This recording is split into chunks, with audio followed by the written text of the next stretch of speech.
Gvardiol is the closest thing to Ruud Gullit. A year's gone by since this guy made this prediction. I said he resembled Maldini, but since then, he's gone on to score like 3 or 4 goals. With his weak foot outside the box, we're really starting to see what he's talking about. I've spent the last 5 months going back in time. Great Scott! Unearthing football predictions from the deepest, darkest pits of the internet. And the results were shocking. Some of the best being Nostradamus level predictions. The comments have been absolutely flooded with your predictions. You've done a lot of them and we're trying to keep on top of them. I haven't done them for a while, but I'm trying to space them out so you guys have time to get your predictions in. And I tell you what, there are some epic predictions this time around. So let's get right into this. Entry, please. Van Dijk will retire as top 5 centre-backs in history. There is so many ways you could swing the argument, and because there's like 10, that you can never make a top 5. No matter what way you put the argument, there's always going to be someone who says someone else is better. So I'll quite literally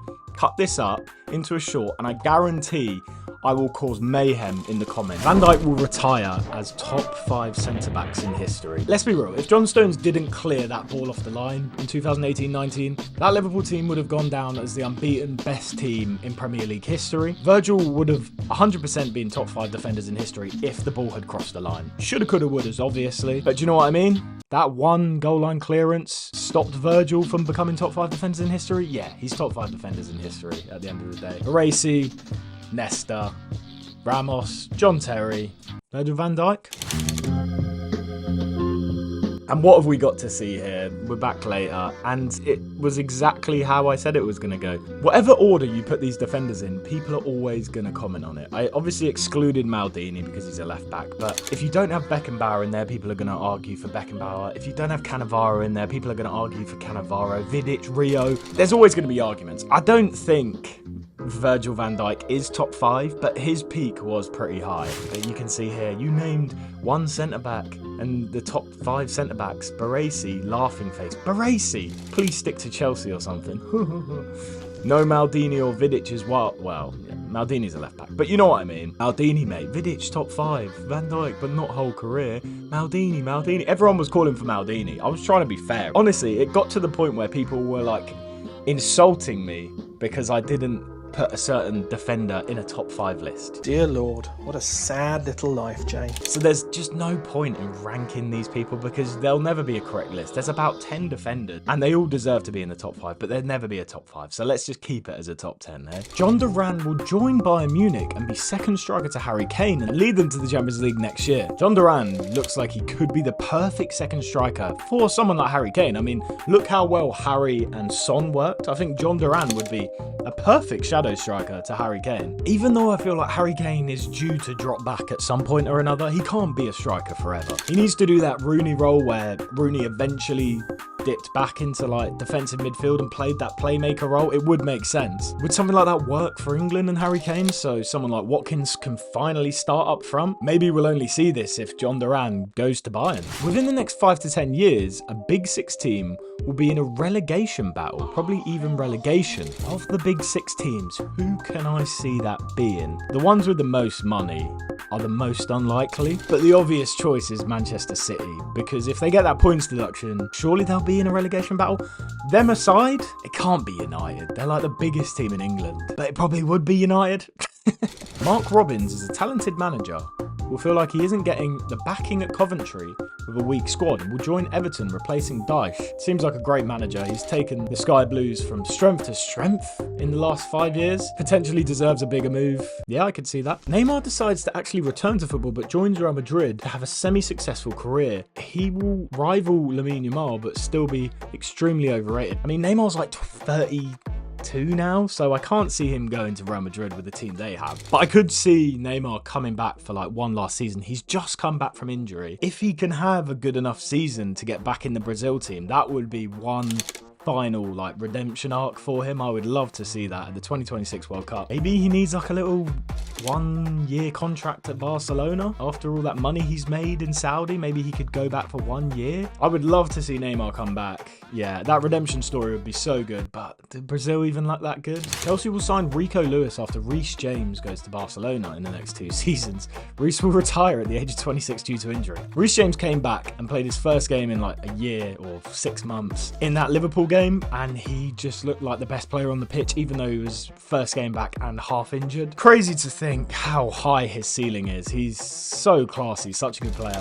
I don't think he'd ever leave Chelsea. He's Chelsea through and through. He's been there since he was 11 years old. Those type of players just don't leave. Spurs are a dominant force in the Premier League in the late 30s and 40s. Well, football has a strange way of doing things. Of course, in the last 50 years, they haven't been that great. Before that, they were a strong team. So, yeah, swings and roundabouts, isn't it? Like, if Son can lead them to glory in 38, I could see it. I think Garnacho should go to AC Milan if Lau moves on. I feel like this is probably a good move. Garnacho does need to move on. I think a team like AC Milan are collecting some superstars at the moment, but Pulisic is in the form of his life. I feel like a young Garnacho going there as like a stepping stone, that could be a good club for him, unless AC Milan are on the rise again, you know. Jose Mourinho, after winning the Europa League with Fenerbahce, will long to get out of Turkey, join Dortmund, and they will win the UCL and Bundesliga in the next 4 years. Oh, I feel like Jose Mourinho and Dortmund could be a pretty good combination. Has Jose even no, he hasn't even worked in Germany before. I feel like if he's collecting those league affinity stones, the Bundesliga is one he needs to collect, and Jose with a yellow wall behind him could be. Jose Mourinho is like a dictator at heart. No affiliation with German culture. Forget I even said that. But Jose leading the Yellow Army, that could be a great combination. Pele joins a European club like Madrid and wins 9 Ballon d'Ors. So is this a prediction from the past?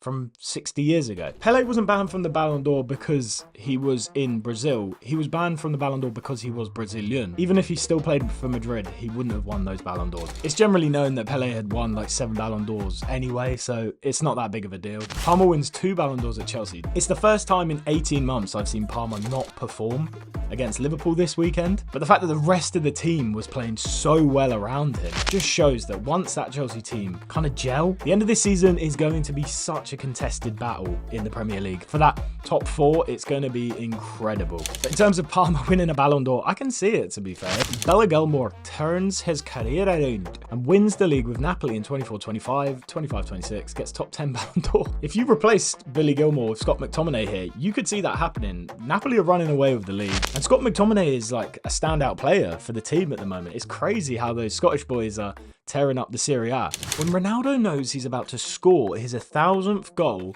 he will get the retirement boots that he said that he'll put on in his last game and retire that very game. You'll have to fill me in. Ronaldo retirement boots?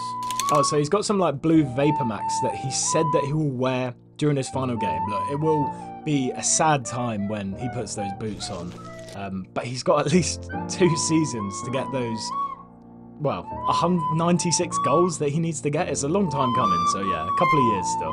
And then we'll see those blue boots come out. Gvardiol is the closest thing to Ruud Gullit that football has witnessed in decades in terms of his usefulness all over the pitch. The last time we talked about Gvardiol, I said he resembled Maldini, but since then, he's gone on to score like 3 or 4 goals. With his weak foot outside the box, the guy is such a ridiculously versatile and utility style player, like he's saying, like Ruud Gullit, because Ruud Gullit played all of over the midfield. He might be right, Gvardiol. If he's scoring goals like that, he's playing inverted fullback. God knows where he's going to end up. But a year's gone by since this guy made this prediction, and we're really starting to see what he's talking about. Haaland and Donnarumma will lead PSG to their first Champions League. Post Man City, potentially end of this season, Haaland feels like he could move on. Will it be? It won't be Real Madrid, let's be honest.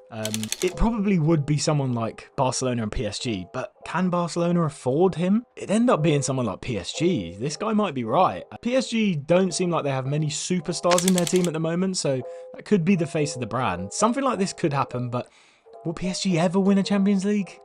They are the biggest bottlers in Europe. Messi will go to the next World Cup as a squad player and he will retire then. I feel like Messi and Ronaldo will be going to the next World Cup as a squad player. He has to go, blood. They might get brought on, but I can't see either team doing as well as they have done in previous years, but they probably won't retain it. But to see them go off and have that final match together, they'll always try and find a way of creating that last dance between Messi and Ronaldo, like they've tried to set up Inter Miami in the Club World Cup next season, Messi opening the competition. They'll be doing it in the future as well once they've both retired. It will never end.